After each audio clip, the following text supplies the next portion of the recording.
On April 14, 2016, Mr. Ebrima Sandeng, a prominent activist with the opposition United Democratic Party UDP, led a peaceful protest ahead of the Gambia's December 1st presidential election, calling for electoral reform in the Gambia. He was arrested by security forces. Sandeng and more than 20 other demonstrators and bystanders were later detained and tortured at the National Intelligence Agency. Sandeng's injuries were fatal and later died in custody.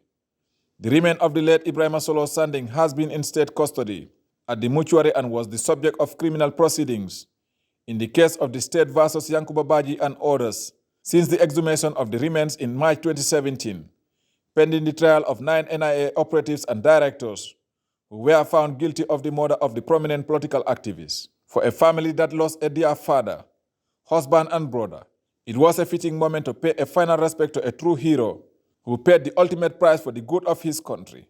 The late Sandeng's son Mohammed spoke on behalf of the family. April 14, 2016, my family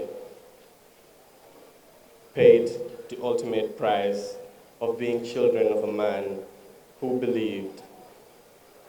We were unceremoniously faced with the most tragic loss to befall a young, and I mean a very young family.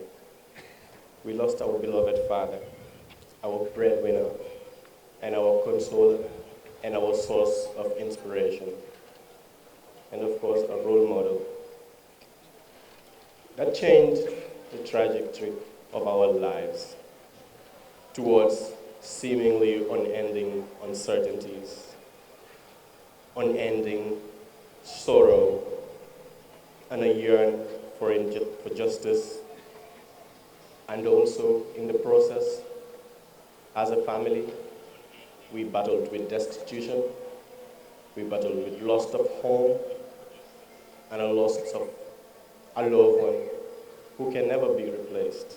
The police discovered the burial site based on testimonies by detained National Intelligence Agency official Sheikh Omar Dieng, who was the former director of operations at the National Intelligence Agency NIA, led police to a grave in Tanje, 33 kilometers from the capital Banjul.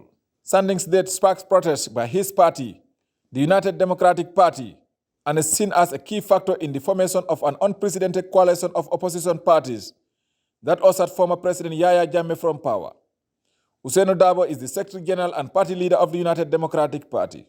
The battle from 1996 to the day he drew his last breath in the torture chambers of the National Intelligence Office, as it was called, were all centered around the principle that he and the nation he loved needed to be free from authoritarianism and be democratic.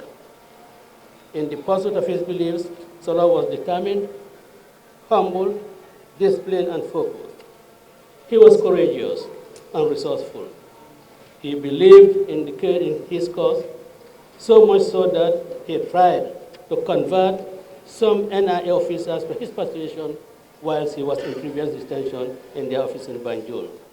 Jammeh, who led the Gambia for 22 years, is widely accused of human rights violations, including torture and arbitrary arrest. The former president caused weeks of political impasse by refusing to accept the results of the December 2016 presidential election, which saw him lose power to Adama Barrow. After weeks of regional pressure and the threat of military intervention by West African forces, Jammeh eventually conceded defeat and went into exile in Equatorial Guinea. And President Adama Barrow took power on January 19, 2017.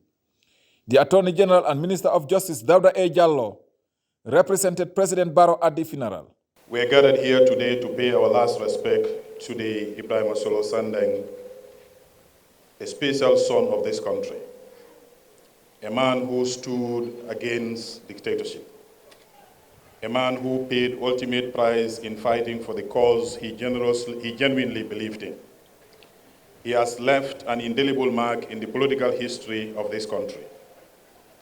Solo was committed to making a difference in people's lives.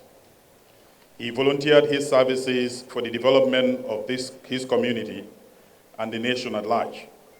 Solo demonstrated his passion for democracy, education, social justice, and human rights through the various institutions he rendered his invaluable services to. Today, irrespective of our political affiliations and differences, and after 6 long years, we as a nation are gathered to finally give Solo the befitting burial he deserves. I therefore, on behalf of His Excellency, the President, and on behalf of the government, once again wish to extend my condolences to the Sandeng family, friends, loved ones, and everyone who is here to remember and honor him. Jammeh's government never acknowledged Sandeng's death or provide any explanation for his disappearance for weeks after he went missing. However, in an interview on May 29, former President Jammeh acknowledged that someone had died in custody, but he dismissed the idea of investigation, saying people die in custody or during interrogation is really common. It was not until later in June 2016 that the then Jammeh government acknowledged the death in a court affidavit, citing the causes of death as shock and respiratory failure. The return of the remains of the late Solo Sandeng to his family and the state burial he was accorded marks an important chapter in the history of the country as the country continues to chart a new chapter in its democratization process. Reporting for GRTS News, I am Omar P. Jallo.